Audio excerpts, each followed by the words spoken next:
Hey everyone, it's Tris. Welcome back to Comfy Cozy Crochet with Tris. I'm so glad to have you here. Today we are going to be talking about UFOs, or unfinished objects. For those of you who don't know, an unfinished object is usually classified as not a WIP or a work in progress, but something that has been started and then sloughed off to the side for one reason or another. I can be notorious for starting a bunch of projects and then not finishing them. Hopefully there are others viewing this that are in the same boat and I won't feel so bad. I actually haven't done it in quite a while, but there are a fair few of them. So I asked you guys in a past video, is this something you'd like to see? And a few of you did comment back and say, hey, I would actually really like to see your UFOs. What are you working on? So I decided I would, but I have a fair few sitting here on the couch with me, and I still have a few stashed other places too. So I figured maybe I would do a couple of videos here, keep it short and sweet.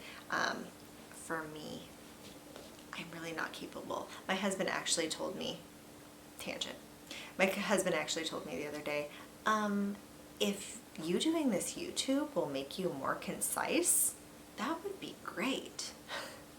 Shut up. Anyway, I tend to be a bit long-winded and a jabberjaws, if you hadn't already noticed from my previous videos. Anyway, done with the tangent. We are going to try to be concise. We are going to try to keep this at least under 20 minutes. So let's get on with it, shall we? The first UFO or unfinished object that I want to show you is actually the very first thing I ever tried to make. I believe that's true. I started this beauty right here. This is just a double crochet blanket with a random pattern. So I used a random generator, I guess, to generate, oh, this many stripes of this color, this many stripes of this color. So it's random in color and number of stripes. And I love it. It's got so many flaws and weirdness. You know, because it was my very first thing I'd ever done. I was really just practicing my double crochets over and over, so the tension's weird in places and whatever, but it's loved. And around the same time I started a shell blanket. This was from a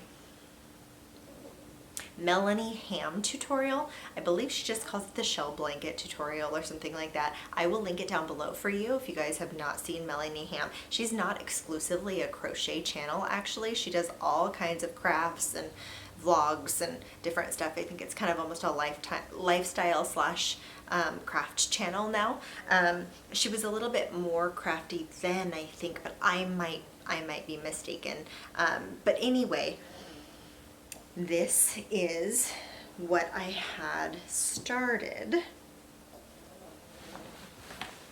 Get up close here for you. This is the shell pattern. Now, for those of you who are familiar, I'm sure you will see all kinds of variation in stitches here, and I mean, it's not my best work I've ever done, but here it is. Now, I'm going to double this up. Now, I am less than 5'3". I am short. I guess that's why I have such a big personality.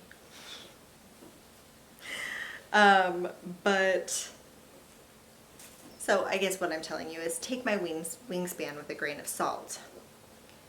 It's not that long, okay? But I'm going to double this blanket and show you that it is my wingspan when it's doubled. This is a long blanket. I thought I needed a king size, excuse me, I've got itches here. I thought I needed a king size, California king, just ridiculous size blanket for my very first project. If you guys can see this one, it goes several feet to my left here and about, I don't know, 3 feet to my right. So both big projects that I started were humongous Afghans. I'm not talking throws, I'm talking Afghans.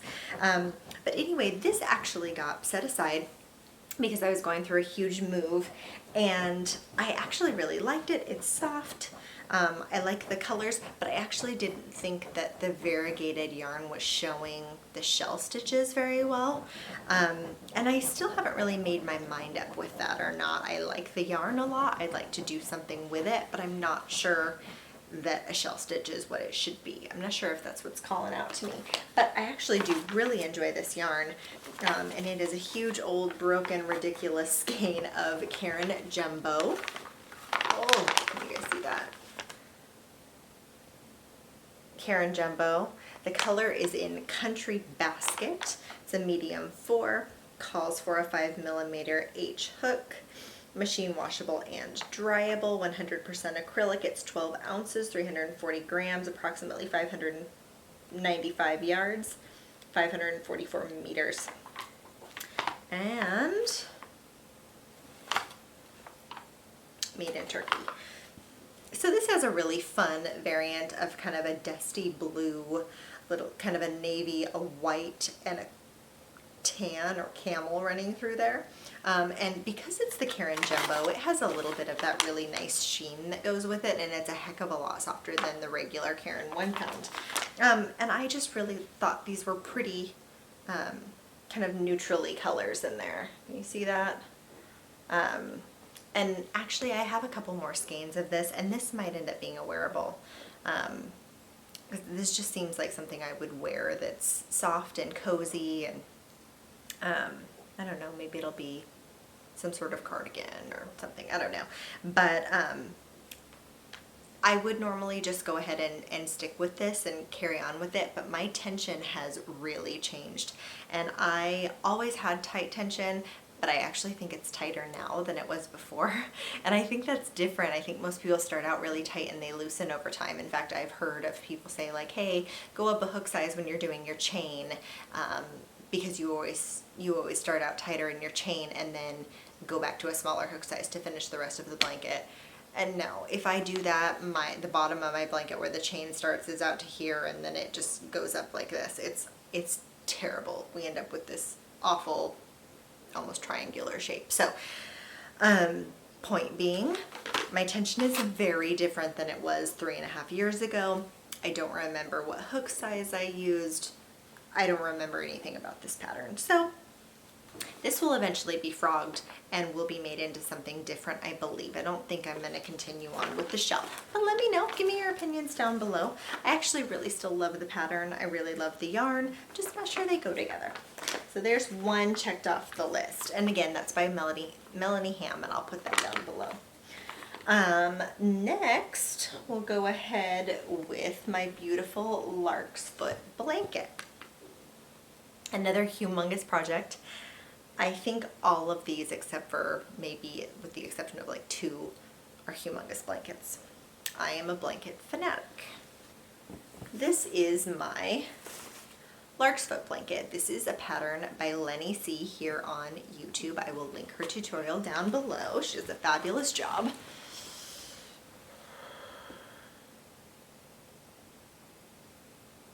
And there is the Larksfoot pattern. So this is all done in Caron 1 pound as well. And there's a yellow, a blue, which is called Ocean. I always remember that because it's such a pretty blue that never really takes well to camera. No matter how many times I try to photograph it or video it, it always comes out navy. It is not. There, that's showing a little truer right there, even though it's not focusing. It's almost a teal, but it's not. It's a blue, but there we go. See that? So it's the gray, the ocean, white, and the yellow. I don't remember what it's called. I apologize. It's maybe called sunflower or something like that. But anyway, this is also long. Longer than my wingspan again by about, trying to lay down, still doesn't work, by about 2 inches on either side of my wingspan. So, and like I said, I'm just under 5'3", if that gives you any idea of that, but there you go. It's just really a fun pattern. I really enjoyed it.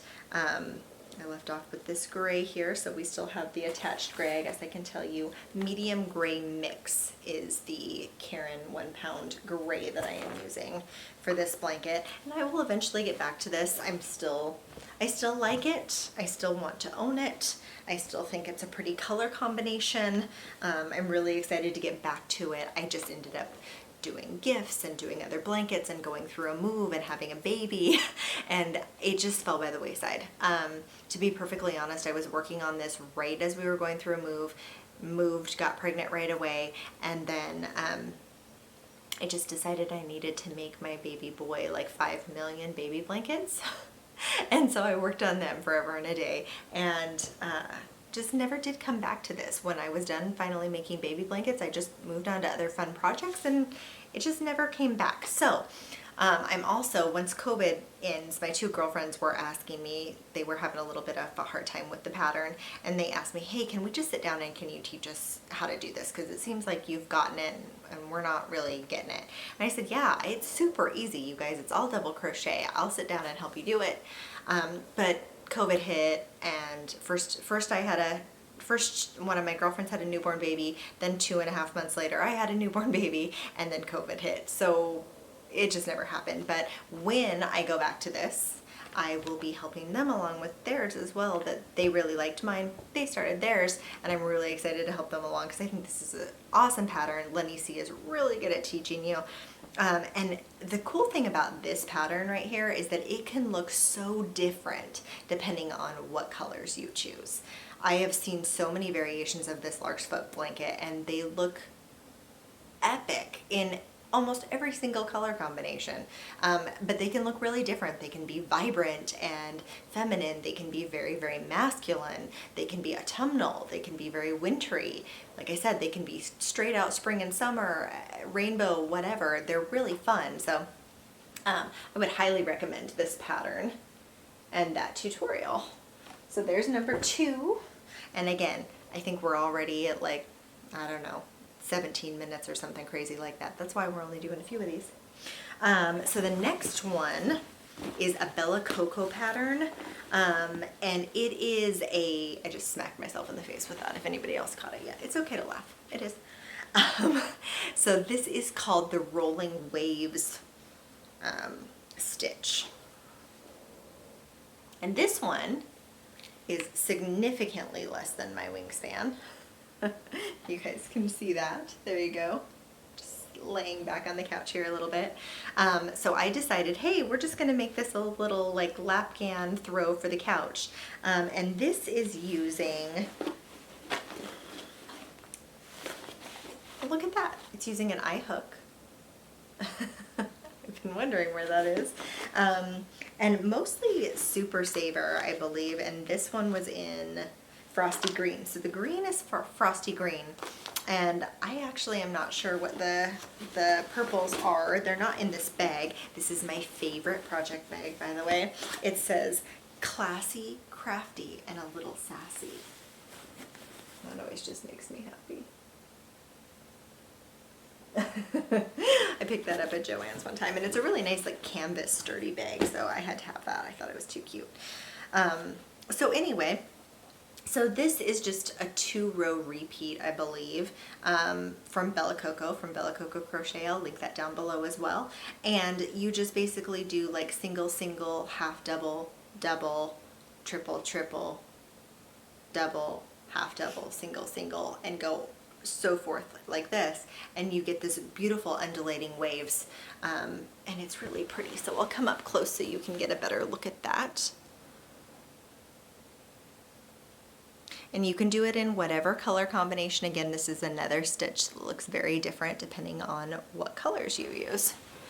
So we've got that, and this is the same thing. I think I started this within a couple of weeks of that Larksfoot blanket, and it just fell by the wayside. Same reasons. This one actually is significantly more drapey and softer than the Karen 1 pound, which I would have thought that they would have felt about the same, but they don't. One is significantly softer. So it also probably is more managed as well, because this is all Karen 1 pound and it's incredibly soft, but it's been snuggled with and manipulated constantly throughout its life, and this is very large and has not been, because it's basically only been worked. This is so small that it's, you know, definitely been in my arms and things like that. So that's number 3. The next thing is my great shame. This is the one and only blanket that I started for my baby boy grant that I did not finish. And if you saw, these all smell so wonderful, like cedar, because my grandfather made me for my high school graduation many moons ago a wonderful cedar hope chest, and that's where all of my UFOs reside. And they all smell delicious.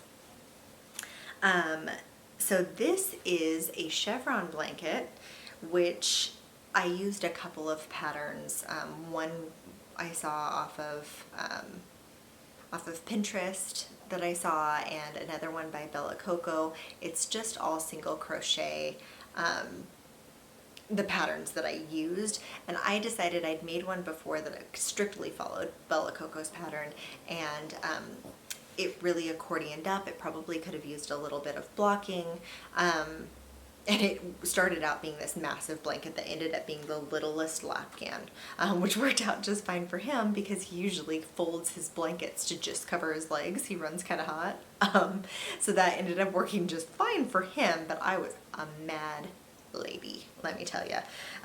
So this one I tried again, but I decided I can't stand single crochet, and I hate chevrons, and I want to watch TV, and I don't want to count until 11 or 13 over and over and over and have to really work at it. And when it's single crochet, I'm still new enough that I don't see those stitches super duper well, especially when I pick very dark and masculine colors, you know, like dark gray and navy.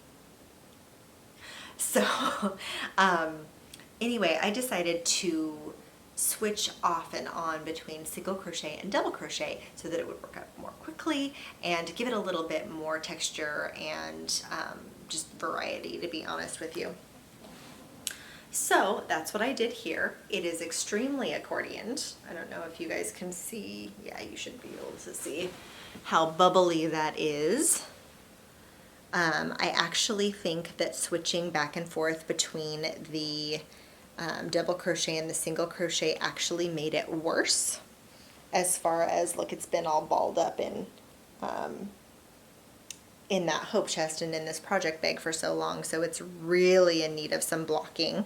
But this, I used the Hygge Charm yarn by Red Heart, and I'm going to try to get in there and see if you can see those pretty sparkles. You can really see it in the gray. That's picking it up nicely, but I'm not seeing it so much in the blue. But it is there, I promise you. Little there, huh? Not a whole bunch. But anyway, all of them are that really pretty Hygge Charm. So anyway, you guys are going, okay, all right. Ooh, focus. There's my face. Okay. So anyway, so this is a pretty large baby blanket. Like I was showing you, it's about the same size as a throw. I was going to finish up just, honestly, maybe 2 more stripes of color and call it a day. Ooh, that is a hook. There was a hook in that. Yes. Yes, my Swarovski redwood hooks that my sister bought for me. Can you see that? They're so pretty. Anyway, so I used an eye hook with that as well. Seems like that's the theme of this podcast. And here's one of the Hygge Charms that I used. This navy color is called Supernova. And I apologize, this has dust on it, it has dog hair, it has all of that. All right, are we picking up any sparkle in that at all? Maybe the tiniest bit. Anyway, it's basically just a navy Here is the light blue. It's called Star Blue. See any sparkle in that? Try in here. Anyway, so that's the Star Blue for the charm. Again, there you are. This is a number 4 medium weight, 5.5 millimeter. Calls for an eye hook or a 5.5 millimeter. It says machine wash cold, gentle cycle, tumble dry low, 97% acrylic, number, woo, all of a sudden tongue-tied. I've been doing fine this whole time, and now all of a sudden, 97% acrylic, 3% other fibers. It says there's 432 yards or 395 meters, 7 ounces, 198 grams. Made in Turkey. So again, Supernova is the navy, Star Blue is the lighter blue.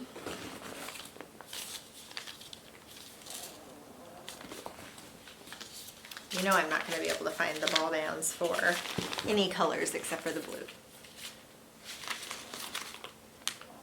Starlight is what the white is called. And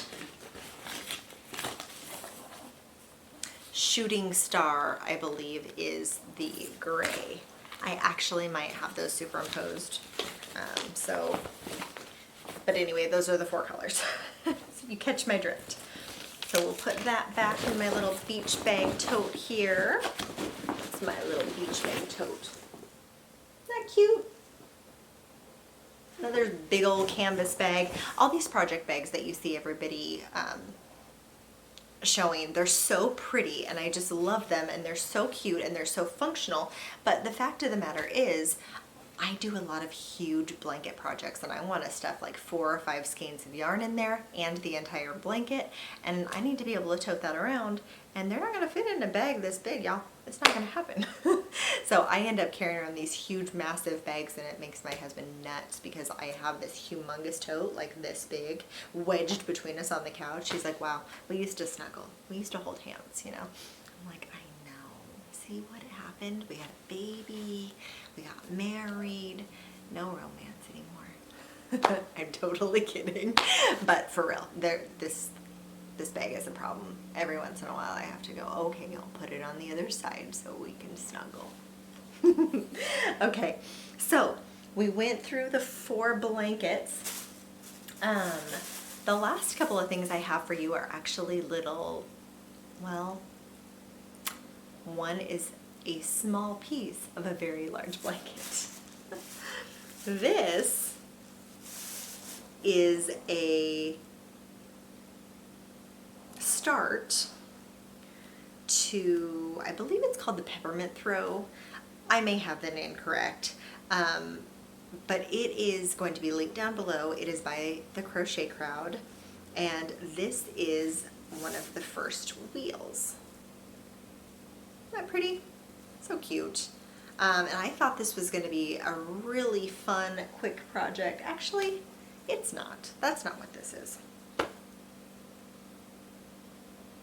This is a dishcloth that was going to be, and the reason I'm realizing that is this is cotton. I wanted to try it out. It was going to be, this is embarrassing and awkward. I really apologize. I don't know what pattern this is. That's the problem there. I have no idea. I really, truly, honestly think that this is one of the first wheels of that Crochet Peppermint throw, I think is what it's called, by Mikey at the Crochet Crowd. It's really trying to wave around here, but I really truly believe that's what it is. But I think I decided I'm going to make that into a dishcloth using cotton yarn and not weave them together, and it's going to be my practice for the throw. I truly, truly believe that that's what this is. So I will link that down below, that pattern. But I also think there are several peppermint type crochet dishcloth and stuff pattern. That's what this is. I was just using Lily sugar and cream for that. Nothing special. But I was really trying to practice carrying my yarn and making those, because that throw is humongous. And I remember falling in love with it, going, I can make a bunch of those peppermints, no big deal, I can't wait, that'll be fun. And mindless, I'll just make a bunch of these and it'll be fun. And then I got into the pattern and realized, no, that's like 12 different peppermints. They all swirl sort of a different way or have slight variations, and then you have to remember which are which to piece them together. And I'm like, oh, that is an undertaking. And again, I was just getting ready to move, and I thought, oh, okay, well, we'll make a dishcloth instead. The last thing I have for you to show you is this Snowman dishcloth. This is using the Red Heart Scrubby Sparkle, and this little man is the snowman in a square, I believe. The tutorial is by Marley Bird for Red Heart Yarns, and I will go ahead and pop that tutorial down below. I believe I mentioned this in a different video. I have another one that started, and this is just the waffle stitch in a square in white and blue, and then you make the little bow and you tie that on. Man, because of the color of my shirt, you're not seeing that very much, but he's wearing a little bow tie, and then you make his face. So you make his nose, his eyes, and then you stitch on a smile, and there's your little scrubby. I made my mother one of these a long time ago, the same year that I started this, going through that same move. It was like 2.5 years ago now. And she loved it, and she is demanding more. So she's gonna get this little guy. I'm just gonna stitch on a mouth. But the reason that this is in here, even though it's almost finished, is it's been years. And in this bag, you will see one nose, two nose,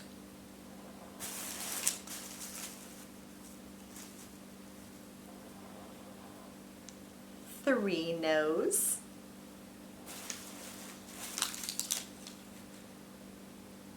there's an eye, you can see that little eye, looks like a spider because it's got the little ends so that you can sew it in. Anyway, there are more, I promise you there are more, but I made the faces essentially for these guys to where all I have to do is make the bows and make the waffle pattern to sew everything onto and put it all together. But I hate sewing so much, which is why I never do amigurumi, because everybody says, oh, you can do it, you're great at crochet. Well, I'm decent at crochet. I'm not the best. I'm still consider myself an advanced beginner or an intermediate. I'm definitely not any sort of pro, but I can make the pieces. Who's gonna sew them on for me? I hate it. So even though these are so easy, each one of these little noses, I mean, it's just a couple of stitches here. Same with the little eyeballs. I mean, we're talking like one round. I mean, it's itty bitty, you guys. It's so little. So little.